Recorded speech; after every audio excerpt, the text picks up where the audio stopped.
você não tinha ideia do que estava acontecendo com o seu dinheiro.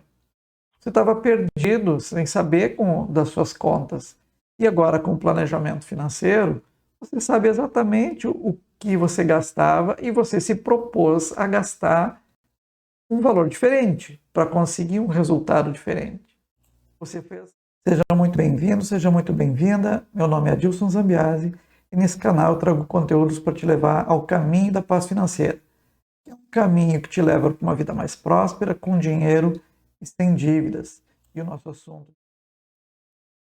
Então, o passo 6 de execução, tanto para os gastos como plano de objetivos e sonhos, esse está concluído. Agora vamos para uma etapa também muito importante, que é, depois que você executar, é fazer o acompanhamento e o ajuste. Como é que acontece isso? Então, a gente vai acompanhar e ajustar os gastos, ou seja, após a primeira execução. O que é a primeira execução? É aquilo que aconteceu no primeiro mês. Tudo aquilo que você planejou para acontecer vai ser feito um acompanhamento no primeiro mês. É claro que algumas coisas você pode acompanhar semanalmente, olhando no seu controle, no seu caderno, mas algumas coisas podem ser feitas só no final do mês. Eu diria que, assim, que fazendo semanalmente é melhor, porque você vai se acostumando e você gasta pouco tempo para fazer. Se você deixar para fazer uma vez por mês, você acaba não se acostumando com o planejamento financeiro, que você corre o risco de não fazer mais. Então, tocando nele um pouco por semana, olhando para aquilo que você precisa fazer, se você está fazendo aquilo que você se propôs a fazer, vai também reforçar para que você utilize a ferramenta para ir realizando aquilo que foi proposto. Então, a primeira execução, seria o primeiro mês, é reavaliar os gastos e verificar se necessita de ajuste, tanto para reduzir ou para aumentar os valores para o próximo mês dos gastos. Por isso que eu falei para você não ter essa preocupação de, no planejamento, errar. Porque você, na hora de executar, se ficou muito diferente daquilo que você planejou, você olha para aquilo que é a possibilidade e, com a nova possibilidade, você ajusta. O planejamento não é uma ferramenta rígida e que manda em você. Ao contrário, ela é uma ferramenta para que você ajuste a sua realidade e você fique sabendo qual é o seu parâmetro, qual é o seu limite para o seu gasto, por exemplo. Porque antes você voava às cegas, você não tinha ideia do que estava acontecendo com o seu dinheiro. Você estava perdido, sem saber das suas contas. E agora, com o planejamento financeiro, você sabe exatamente o que você gastava e você se propôs a gastar um valor diferente para conseguir um resultado diferente. Você fez ações para que isso acontecesse e você fez acontecer. Mas daí o valor não bateu com aquele planejado. Não tem problema nenhum, você vai ajustar. Ah, eu não consegui reduzir a alimentação, eu estava iludido porque eu não consegui, porque a inflação fez com que alguns produtos subissem e você não conseguiu reduzir naquele mês. Não tem problema, você ajusta esse valor. E com as outras contas, a mesma coisa. Você vai ajustar para o seu valor de realidade. Talvez alguns você se surpreenda que você consegue reduzir e outros não. Aí no mês seguinte eu tenho que fazer de novo isso? É claro, todos os meses você precisa fazer isso. Porque, por exemplo, a cesta de alimentos que a gente consome, e que você consome aí na sua cidade, tem um valor que oscila de um mês para outro. E você também pode traçar estratégias para que você coloque, por exemplo, nesses itens. Eu estou usando a alimentação como exemplo, mas é para todas as contas. Qual é a estratégia que você vai utilizar para reduzir essas contas? Principalmente aquelas que são essenciais e não podem deixar de ser pagas, ou você não pode deixar de fazer aquela conta. Você não pode deixar de comprar alimentação para sua família. Você não pode deixar de usar eletricidade. Você não pode deixar de usar água. Mas lá no seu planejamento, você pode olhar para o valor que está sendo gasto e daqui a pouco perceber que está tendo algum desperdício, por exemplo. e entrar em acordo com a família para reduzir. E agora eu vou fazer um parêntese aqui.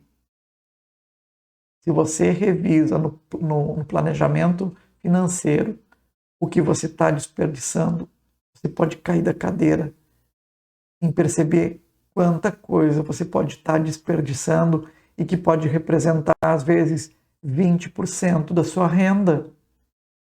E se você ganha, por exemplo, na sua renda familiar, 2, 3 mil reais, vamos botar 20% de 3 mil reais são 600 reais.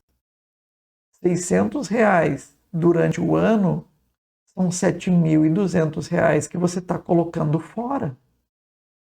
Ao passo que se você economizar, são 7.200 reais que você economiza e você poderia botar na poupança para render um pouquinho. Mas se você aprende a investir em coisas simples, você pode fazer esse valor multiplicar muito mais para realizar os seus sonhos. Imagina 10 anos de desperdício de 20% da sua renda, só por não observar algumas coisas nesse replanejamento dos seus gastos. 10 anos, sem contar juros, essa continha básica que eu fiz, 10 anos dá aproximadamente 72 mil reais. Mas seguramente chega aos 100 mil reais, porque tem juro em cima disso, em 10 anos o juro composto vai trabalhar a seu favor. Então percebe o quanto você pode realizar os seus sonhos só às vezes reduzindo desperdícios. Isso é só um exemplo aqui do que o planejamento financeiro é capaz de fazer por você. Então isso aqui é um planejamento financeiro básico. Depois você pode se aprofundar para ver o que você pode fazer. Mas quando você começa a trabalhar em cima disso, você começa a trabalhar olhando para cada item, você tem isso na cabeça, você não perde mais tempo se preocupando, isso se torna uma coisa boa, as suas preocupações se vão, porque você sabe exatamente o que tem que fazer e também consegue enxergar os possíveis resultados. Não quer dizer que vai ser um resultado certo, né? Essa conta que eu fiz. Mas às vezes pode ser até maior do que isso. Porque, pasme, a gente desperdiça muita coisa. E a gente pode fazer com que isso trabalhe a nosso favor no planejamento financeiro. Eu me prolonguei aqui, mas isso é muito importante e vai fazer toda a diferença quando você olhar para o seu planejamento dos seus gastos, olhar para desperdícios, para aquilo que você pode eliminar sem perder qualidade de vida.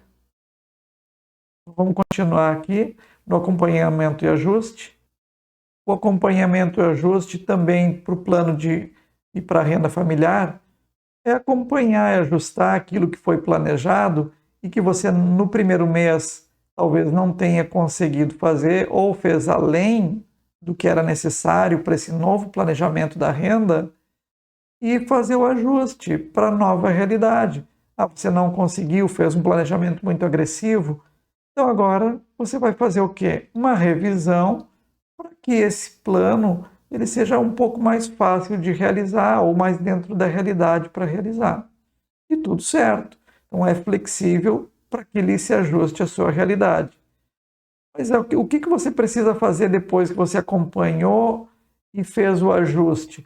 É escrever quais são os novos valores, né, para cada gasto, ajustando para o novo planejamento. Ou seja, é fazer um replanejamento, né? Assim como reescrever e revisar as ações para aumentar a renda. O que você tem que ajustar aí? Aquilo que você pensou em fazer, você ainda não testou o suficiente, ainda precisa de mais um tempo, então não começou a ter um retorno ainda, segue em frente. Então, em suma, você faz um acompanhamento e você faz uma revisão do seu planejamento para novas ações ajustadas e para um novo valor que agora você vai perseguir no mês seguinte, né? Tanto para os gastos quanto para a renda familiar. E a revisão dos objetivos e sonhos, né? O acompanhamento e o ajuste, também vai acontecer da mesma forma.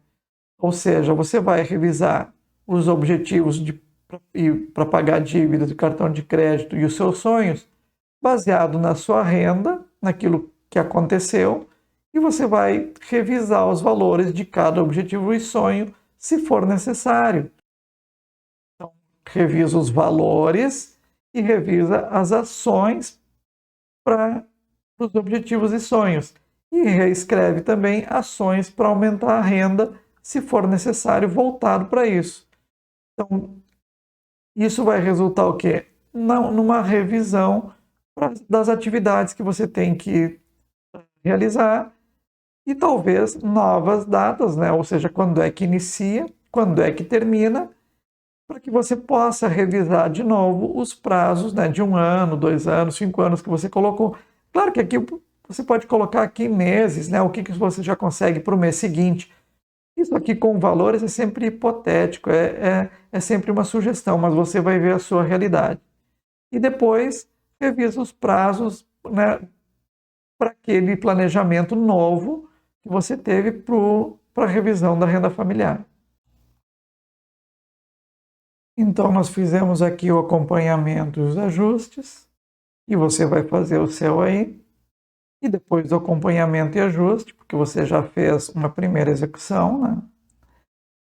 Você coloca os novos valores, você tem uma data de quando é que inicia e quando é que termina para a próxima etapa. Você revisou os prazos e os valores e os prazos e datas também para as novas rendas. E aí você vai executar de novo. E nessa nova execução, você reavalia os gastos, vê o que tem de ajuste, tanto para reduzir como para aumentar, tanto para os gastos quanto para a renda familiar, e executa esses objetivos e sonhos com base naquela revisão que você fez anteriormente. Você executa o pagamento da dívida, caso ele já tenha entrado nesse ciclo. E se você já tem alguma coisa sobre o sonho sendo realizado, é a mesma coisa. Também você entra, já faz nessa próxima execução. E isso já está determinado pelo cronograma que você fez anteriormente. Ou seja, você planejou de novo, né, lá na sua revisão. Através de um cronograma, você executa com base nesse cronograma. Tentando, né, fazendo com que o seu início e o término seja de acordo com o que você planejou e com os prazos e datas para cada objetivo e sonho e com os prazos e datas de cada evento relacionado à sua renda familiar. Se esse vídeo foi interessante para você, eu vou pedir que você deixe seu like, deixe seu comentário, se inscreva no canal. Então, muito obrigado por assistir até agora. Eu espero que te ajude muito no seu planejamento financeiro. Se você tiver alguma dúvida, escreve nos comentários que eu vou ter o maior prazer em te ajudar. Eu te desejo muito sucesso e até o próximo vídeo.